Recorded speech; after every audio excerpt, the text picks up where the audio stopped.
자, 수업 시작하겠습니다. 오늘은 별의 물리량에 대해서 할 건데요. 주요 단어로는 이제 플랑크 곡선, 그 다음에 색지수가 되겠습니다. 일단 요거부터 한번 볼게요. 자, 플랑크 곡선을 하기 전에 우리가 저번 시간에 배웠던 연속 스펙트럼에 대해서 조금 더 볼까 합니다. 연속 스펙트럼이라면 뭐였어요? 그냥 무지개 띠였죠. 무지개 띠. 자, 그런데 이 연속 스펙트럼이 결국에는 왜 생기느냐에 대해서는 많은 논란이 있었는데요. 제가 키르히오프 법칙 제1법칙에서 뭐라고 했었나요? 그죠? 고체, 액체, 불투명한 기체에서는 연속 스펙트럼이 나타난다라고 얘기를 했었습니다. 자, 그래서 이 연속 스펙트럼 같은 경우에는 원자들 간에 결합이 너무 강하게 작용할 때, 그러니까 그냥 강한 게 아니라 너무 강하게 작용하면은 이 원자들 간에, 그러니까 원자들마다 고유의 특정한 선 스펙트럼이 있었죠. 하지만 결합이 너무 강하게 작용을 하면 이게 불분명해집니다. 그래서 특정 스펙트럼이 사라지고 어떻게 되냐면 사라지고 연속이 되는 겁니다. 그리고 이 연속 스펙트럼은 단위는 항상 절대 온도 K입니다. 뭐 섭씨 온도 이런 거 아니고 절대 온도 K라는 것도 알아두시기 바랍니다. 자, 그런데 이 연속 스펙트럼을 다루는 게 뭐냐면 흑체예요. 자, 흑체에서 결국에는 연속 스펙트럼이 방출이 된다라고 얘기를 합니다. 그래서 이 흑체라는 물체가 하는 복사를 뭐라고 하냐면 흑체 복사라고 얘기를 하죠. 네. 흑체 복사 같은 경우에는, 자, 흑체 하면은 자라나라 머리 이거 아니고요. 자, 흡수하는 에너지가 방출하는 에너지와 완벽하게 동일할 때를 흑체 복사라고 얘기를 합니다. 그리고 우리는 이제 별을 공부를 할 텐데 이 흑체를 왜 배우냐라고 얘기를 한다면 별의 내부 특성이 흑체와 같다라고 물리학자들이 정의를 하고 있습니다. 자, 그런데 이 흑체가 나오고 나서요. 완벽하게 동일한 이 흑체가 나오고 나서, 자, 이론적인 설명을 하기 위해서 이론적 설명을 돕는 게 뭐냐면, 자, 이론적 설명을 돕는 게 바로 플랑크의 법칙입니다. 자, 플랑크가 이제 플랑크의 복사 법칙을 만들어내는데요. 자, 플랑크는, 자, 우리 저번 시간에 배웠던 전자기파 있죠. 이때 이 전자기 복사 에너지는 이제 파장이 아니라 각각의 어떤 에너지 형태로, 그러니까 에너지 형태인 광자로 전달이 된다라고 가정을 합니다. 그러니까 에너지가 광자의 형태로 전달이 된다라고 가정을 합니다. 그래서 이 전달되는 곡선을 그렸습니다. 그게 뭐냐면 플랑크의 복사 법칙입니다. 자, 플랑크의 복사 법칙 한번 볼게요. 자, 플랑크의 복사 법칙 같은 경우에는, 자, 파장에 따라, 결론을 얘기하자면 파장에 따라 복사 에너지의 세기가 달라진다라는 얘기가 됩니다. 자, 그래서 요약을 하자면 온도가 높아지면 복사 에너지의 어떤 극대라고 하죠. 수학 시간에 배웠을 거예요. 극대 최대값은요. 극대 세기 같은 경우에는 파장이 짧아진다라는 어떤 특성을 보이고 있는데, 그림을 간략하게 그려보면 많은 문제집에서나 그림들이 이렇게 나올 겁니다. 이런 식으로.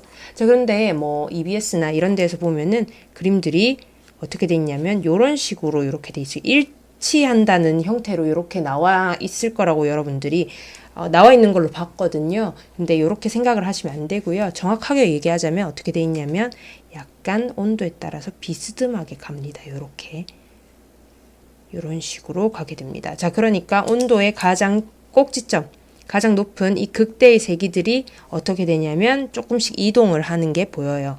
자, 이게 바로 흑체의 그 복사 곡선이거든요. 이때 곡선, 그러니까 요 세로선이 이제 복사 세기예요. 이 세기가 커지는 큰 게 뭐냐면 온도도 크다는 거예요. 온도도 크고요. 이 온도가 큰 거는 이제 파장이 여기로 갈수록 짧아집니다.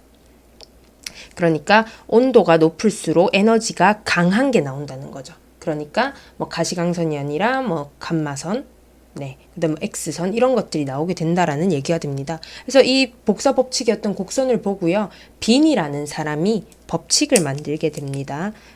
자, 빈 봅시다. 빈의 변이 법칙을 한번 보겠습니다.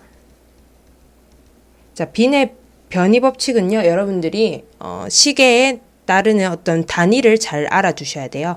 자, 정점 파장에 대한 얘기가 됩니다. 정점을 찍는, 그러니까 이 꼭지점에 대한 파장을 얘기하는 건데요. 그래서 람다 맥스는 자, 온도 분의 T분의 2.898의 10의 마이너스 세제곱입니다. 이때 단위는 미터입니다. 다른 문제집이나 이런 데서는 어떻게 나와 있을 거냐면 T분의 A로 나와 있을 겁니다. 그리고 이 A가 마이크로미터로 나와 있을 거예요. 자, 그때 이 A가 바로 2.898인데요. 자, 한번 볼게요. 2.898에 10의 세제곱일 경우에는 마이크로미터에다가 단위가 절대온도 K가 되고요. 혹은 자, 2.898에 제가 썼던 것처럼 10의 마이너스 3승 3제곱이 될 경우에는 미터 단위가 됩니다. 자, 이거 왜 그럴까요? 자, 1 마이크로미터가 뭐다? 10의 마이너스 6미터거든요. 네, 그래서 요거 여러분들이 이것만 아시면은 1.898 아마 수능에서는 아마 A에 대한 값이 나와질 겁니다. 여러분들이 자, 이 A의 단위에 보면은 미터와 절대 온도가 나타나지면서 절대 온도 여기 밑에 있는 분모의 T의 단위 K와 이 K가 약분이 되면서 길이만, 파장의 길이만 남는다라고 생각을 해주시면 됩니다. 자, 조금 더 볼게요. 자, 조금 더 보겠습니다. 자, 온도가 그러면은 높아지면 빈의 변이 법칙에 따라서 온도가 높아지면 어떻게 돼요? 파장은 네, 짧아집니다. 람다 맥스는 짧아지고요.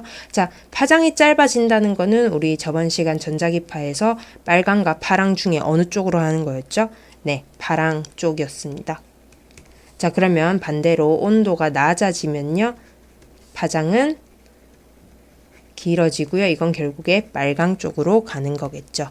자, 여기 이 플랑크 복사 법칙에서 나오는 게 가장 중요한 게 뭐냐면요. 자, 플랑크 복사 법칙에서 나오는 게 바로 네, 바로 슈테판 볼츠만 법칙입니다. 슈테판과 볼츠만이 만든 슈테판 볼츠만 법칙입니다. 혹은 다른 책에서는 슈테판이 아니라 스테판이라고도 얘기를 합니다. 제 전공책에는 스테판이라고 돼 있어요. 영어를 좀 더 써주자면요. 이렇게 돼 있습니다. 스테판입니다. 자, 이때 이 사람은요, 흑체에 대해서 얘기를 합니다. 자, 흑체는 단위 면적당, 그러니까 단위 면적당, 그 다음에 단위 시간 동안에 단위 면적이라 하면 보통 미터 제곱, 1미터 제곱이 되겠죠? 그 단위 시간 하면 1초가 되겠습니다. 자, 단위 면적당, 단위 시간에 방출하는 에너지를 얘기합니다. 그러니까 방출하는 에너지, 별의 어떤 흑체의 별이죠. 그러니까 별이 단위 면적당, 단위 시간에 방출하는 에너지를 이제 에너지가 온도의 4제곱에 비례한다라고 얘기를 하는데요. 이때 방출하는 전체 에너지를 뭐라고 하냐면 플럭스라고 얘기를 합니다. 그래서 이렇게 대문자 F를 써줍니다. 혹은 책에서는 E라고도 나와 있을 테지만 방출하는 에너지는 플럭스라고 얘기를 해줍니다. 자, 이 플럭스는요, 결국에는 스테판 볼츠만 상수에다가 T의 4제곱입니다. 네. 자, 좋습니다. 요거 상수. 자, 요까지가 이제 슈테판 볼츠만 법칙까지 여러분들 별의 물리량을 봤고요. 자, 이번에는 색지수 한번 가보겠습니다.